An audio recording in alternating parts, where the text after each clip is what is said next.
Thank you. I'm very grateful for this opportunity to share some of my work on an intervention in rural Uganda.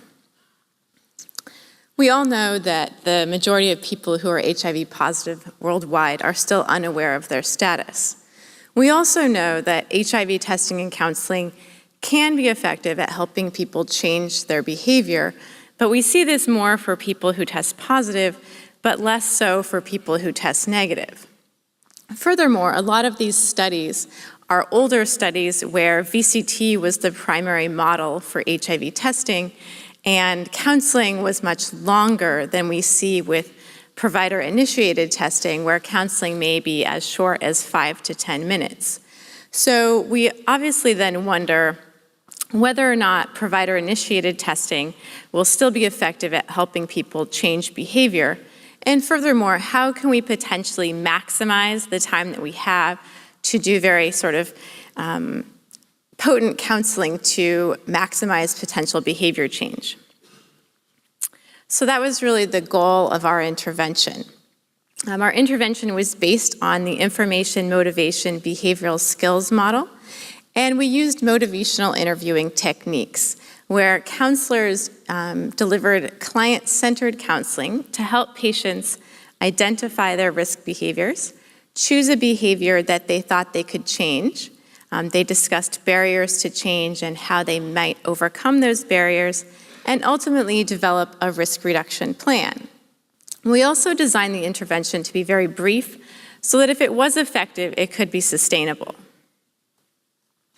So our hypothesis was that our motivational interviewing-based client-centered counseling that was implemented during provider-initiated HIV testing with outpatients will be more effective than the standard of care counseling at reducing sexual risk behavior and related outcomes. So the study takes place in a village called Gombe in Uganda, which is in Butambala district, which is about 2 hours from the capital city of Kampala. Gombe Hospital is a comprehensive public hospital which has a large HIV clinic and has been implementing routine provider-initiated testing with all outpatients for the last 8 years. We recruited patients from the outpatient department, and our study design was a historical control. So we recruited patients for the control condition, interviewed them at baseline. They received standard of care for HIV testing and counseling, and then we followed them up 3 and 6 months later. After data collection was complete for the control group, we enrolled participants in the intervention. They were also interviewed at baseline, and when they received HIV testing, instead of the standard of care counseling, they received client-centered motivational interviewing-based counseling while they were waiting for their test results. We also then followed them up 3 and 6 months later. So we were specifically interested in risk behavior change. So we asked people to report the number of times they had sex in the prior 3 months with their 3 most recent partners, how many of those times involved condom use, what type of partner it was with, and whether or not they knew their partner's HIV status. And we defined knowledge of partner status as the partner having tested within the prior 12 months. We're very interested in risky sexual events specifically. So we define risky sexual events as unprotected sex with a serodiscordant or unknown status partner. So therefore, unprotected sex with a seroconcordant partner was not considered risky. Our participants were quite similar between our control and our intervention condition. About half were women, average age was 33. Most were married, fairly low levels of education, sporadic employment, and employment was the one variable that the control and intervention groups differed on. So we included that in our analyses to control for that difference. About 17% were testing for HIV for the first time, and we retained over 90% of both of the samples through the 6-month follow-up. About 9 to 10% tested HIV positive, and only about 20 to 22% knew all of their partner's HIV status. They reported engaging in about 21 sexual events during the 3-month measurement window at baseline, and about 73% of these were risky sexual events. So first, if we look at the impact of the intervention on whether or not people knew their partner's HIV status, what we see, looking at the 3- and 6-month follow-up data, which is reflecting uptake of partner testing, is that there was no difference between the control and the intervention as far as uptake of partner testing. You do obviously see, though, that there's a big difference between men and women in that men were much more effective at getting their partners to test for HIV than were women, which is not surprising.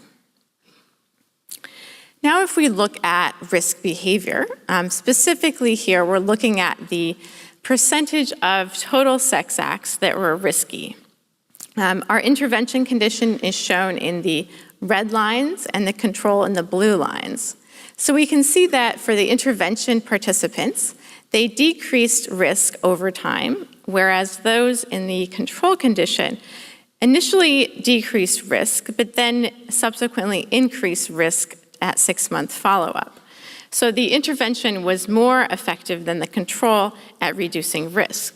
I did put the results by HIV test results, but there were no differences in the intervention outcomes by HIV test results.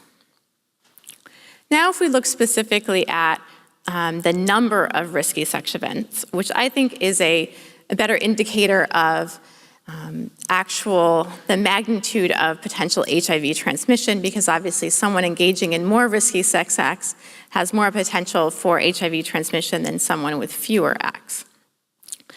Just like the last slide, we see that for intervention participants, they reported decreased risk over time, whereas control participants reported initially decreased risk, but then subsequent increase in risk at 6-month follow-up. So we might wonder that how specifically did risk decrease? Was it just that people got their partners tested, or was it that there was a sexual behavior change in terms of increased condom use or maybe overall just decreased risk events? So if you look at the solid lines in these graphs for both men and women, what we see is that for participants having sex with unknown status partners, the number of risk events for people in the intervention condition decreased, whereas for people in the control condition, it increased. So in other words, what we're seeing is that there was actual sexual risk behavior change that we can attribute to the intervention, and it wasn't just due to people getting their partners tested.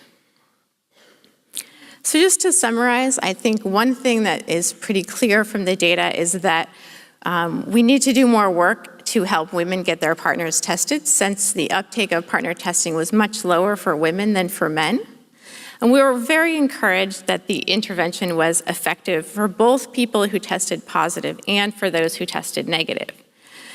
However, our study has a number of limitations. It was a non-randomized study design. We had a relatively short follow-up period, and we relied on self-report. But I'd like to just end with that even in the era of treatment as prevention and PrEP, behavior is still important in that if we want the interventions to be effective, people actually have to use them. So I think our data suggests that behavior change is both important and possible. So I just want to thank first of all, the participants in our study, my collaborators, the National Institutes of Mental Health, and my research assistants and students. Thank you, Susan, for the excellent presentation.